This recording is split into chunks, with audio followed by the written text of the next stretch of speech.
ஆண்டவராக இயேசு கிறிஸ்துவின் நாமத்தினாலே இந்த காலை வேளையை உங்களை அன்போடு வாழ்த்துகிறோம், வரவேற்கிறோம். கர்த்தர் உங்களை ஆசீர்வதித்து நடத்துவாராக. இன்றைக்கும் நாம் தியானிக்கிற தேவ வார்த்தை மத்தேயு எழுதின சுவிசேஷம் 23வது அதிகாரம் 12வது வசனம். தன்னை உயர்த்துகிறவன் தாழ்த்தப்படுவான், தன்னை தாழ்த்துகிறவன் உயர்த்தப்படுவான். கர்த்தருடைய பரிசுத்த நாமத்திற்கு ஸ்தோத்திரம். அருமையான தேவ பிள்ளைகளே, ஆண்டவராக இயேசு கிறிஸ்து அநேக காரியங்களை, அநேக நல்ல விஷயங்களை, அநேக எச்சரிப்புகளை தன்னுடைய சீஷர்களுக்கு எடுத்துரைத்திருக்கிறார், ஜனங்களுக்கு எடுத்துரைத்திருக்கிறார். இன்றைக்கு வரைக்கும் இந்த காரியங்கள், பரலோக ராஜ்யம் வரைக்கும் இந்த காரியங்கள் பிரயோஜனப்பட்டு கொண்டே இருக்கும்.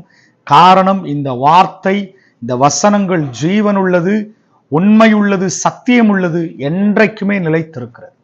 கர்த்தருடைய வார்த்தை சொல்லுகிறது, ஆண்டவராக இயேசு கிறிஸ்து சொல்லும் போது இப்படியாய் சொல்லுகிறார், தன்னை உயர்த்துகிறவன் தாழ்த்தப்படுவான். நல்லா கவனிங்க. எப்பொழுதும் எந்த காரியத்திலும், நம்முடைய வீட்டின் காரியமோ, நம்முடைய சொந்த காரியமோ, நம்முடைய சபையின் காரியங்களோ, எது வேண்டுமானாலும் இருக்கட்டும். ஏனென்றால் ஆண்டவராக இயேசு கிறிஸ்து அவர் செய்த முதல் மலை பிரசங்கத்திலே சொல்லுகிற வார்த்தை, ஆவியில் எளிமை உள்ளவர்கள் பாக்கியவான்கள். கவனிங்க. இப்ப கவனிங்க, நாம் கர்த்தருடைய பிள்ளைகளாய் இருந்தாலும் ஆவிக்குரிய எளிமை அவசியம், ஆவிக்குரிய பெருமை இருக்கவே கூடாது. கவனிங்க. காரணம், நாங்க கர்த்தருக்குள்ள ரட்சிக்கப்பட்டிருக்கிறோம், பெரிய அபிஷேகம், பெரிய நிலையில் இருக்கிறோம். அருமையான தேவ பிள்ளைகளே, இந்த ஆவிக்குரிய உயர்வுகள், ஆவிக்குரிய பெருமைகள், நம்மை நாமே உயர்த்தி கொள்வது, இந்த காரியம் ஆண்டவராய் இயேசு கிறிஸ்து சொல்லுகிறார், தன்னை உயர்த்துகிறவன் தாழ்த்தப்படுவான். அல்லேலூயா. எந்த நிலையிலும், அப்போ ஒருவேளை இந்த உலகத்தின் காரியத்திலோ, இந்த உலகத்தின் காரியத்தில, பண விஷயத்துல, பொருளாதார ரீதியிலே நம்ம உயர்ந்திருக்கிறோம் அப்படின்னா, நம்மை உயர்த்தி காண்பிப்பது இது கர்த்தருக்கு பிரியமில்லாத காரியம். ஒரே ஒரு விஷயம் கவனிங்க. இன்றைக்கு இந்த பூமியிலே பாவம் உண்டானதற்கான முதல் காரணமே, கவனிங்க, பாவம் உண்டானதற்கான பிசாசு என்று ஒருத்தன் இன்னைக்கு சுத்துறானாலே அதுக்கு ஒரே காரணம் என்ன தெரியுமா? கர்த்தருக்கு மேலாக தன்னை உயர்த்த வேண்டும் என்று அவன் நினைத்தான், தன்னைத்தானே பெருமைப்படுத்தி கொள்ள வேண்டும் என்று அவன் நினைத்தான். அவன் பரலோகத்திலிருந்து பூமியிலே தள்ளப்பட்டு இன்றைக்கு வரைக்கும் பிசாசா சுத்திட்டு இருக்கான்.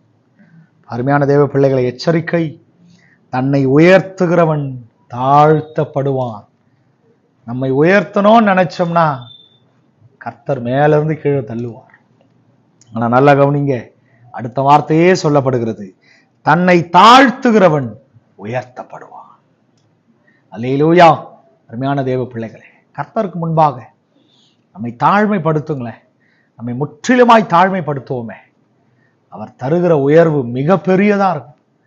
உண்மையாகவே பாருங்க, அவர் தருகிற உயர்வு கண்மலையின் சார்புகளிலே, கண்மலையிலே உண்மையாகவே நம்முடைய கால்களை உறுதிப்படுத்தி, நம்முடைய நடைகளை ஸ்திரப்படுத்தி நம்மை மேன்மைப்படுத்துகிற தேவனாய் இருக்கிறார். அல்லேலூயா. அப்ப அருமையான தேவ பிள்ளைகளே, நம்மை நாமே பெருமைப்படுத்திக் கொள்வது, நம்மை நாமே உயர்த்துவது தேவனுக்கு பிரியமில்லாத காரியம். தன்னை உயர்த்துகிறவன், அவர் தாழ்த்தினா அதை விட கீழே யாரும் தள்ள முடியாது, அதை விட மோசமான நிலை ஒன்று இருக்கவே முடியாது. ஆனா அவர் உயர்த்தினா அந்த உயர்விலிருந்து நம்மை கீழே தள்ளுவதற்கு ஒருத்தரால முடியாது. ஆமென்னு சொல்லுவோமே. அவர் தருகிற உயர்வை பெருசா இருக்கும். அவர் தருகிற உயர்விலிருந்து நம்ம யாரும் தள்ள முடியாது. காரணம், இது பரலோக ராஜ்யத்தின் உயர்வு. ஆமென். நிச்சயமாகவே தேவ பிள்ளைகளே, இன்றைக்கும் ஒருவேளை நம்மை நாமே, நம்மை குறித்தே, நம்முடைய ஆவிக்குரிய காரியங்கள், நம்முடைய உலகத்தின் காரியங்களை குறித்து நம்மை நாமே உயர்வா, பெருமையா நினைச்சிருக்கிறோமா? தயவு செய்து வேண்டாம். கர்த்தர் அதை விரும்பவும் இல்லை. வேத புஸ்தகத்திலே கர்த்தர் யாருக்கு எதிரின்னு பார்த்தா, பெருமை உள்ளவர்களுக்கு தான் கர்த்தர் எதிரான இருக்கிறார். பாவம் செய்யறவங்களை சிநேகிக்கிறார்னு சொல்லப்பட்டிருக்கு. பெருமை உள்ளவர்களுக்கு தேவன் எதிர்த்து நிற்கிறார். கவனிச்சிங்க. இப்ப நம்மை உயர்த்தணும்னா நம்மளை எந்த நிலையிலும் முற்றிலும் யாரை காப்பாற்றவே முடியாது. காரணம், கர்த்தர் நம்மளுக்கு எதிரியா மாறுகிறார். வேண்டாம். இப்ப நம்மை நாமே தாழ்த்துகிறவர்களாய் காணப்படுவோமே, கர்த்தர் உயர்ந்த ஸ்தானங்களிலே நம்மை கொண்டு போய் நிறுத்துவார். ஆமென். அல்லேலூயா. இன்னைக்கு ஒரு தீர்மானம் எடுப்போம், ஆண்டவரே, எங்களை நாங்களே உயர்த்தி காண்பித்தது போதும், அதெல்லாம் விட்டுறோம். எங்களை நாங்களே தாழ்த்தி முற்றிலுமாய் உமக்கு முன்பாக நாங்கள் தாழ்மைப்படுத்துகிறோம். ஜெபிப்போமா? அன்பின் தகப்பனே, அருமையான பிள்ளைகளுக்காக ஜெபிக்கிறோம். கர்த்தர், இந்த காலை வேளையிலே ஒவ்வொரு பிள்ளைகளுக்காக ஜெபிக்கிறோம். தன்னை உயர்த்துகிறவன் தாழ்த்தப்படுவான், தன்னை தாழ்த்துகிறவன் உயர்த்தப்படுவான். கர்த்தர் தருகிற உயர்வு அது ஒரு நாளும் நம்மை கீழே விழத்தல்லாது. ஆனால் கர்த்தர் கீழே தள்ளினார், அதிலிருந்து தூக்க ஒரு மனிதனாலும் கூடாது, முடியாது. நிச்சயமாகவே தகப்பனே, நீர் தருகிற உயர்வு அது மாத்திரமே நிரந்தரமானது, நிச்சயமானது, சத்தியம் உள்ளது, உண்மை உள்ளது.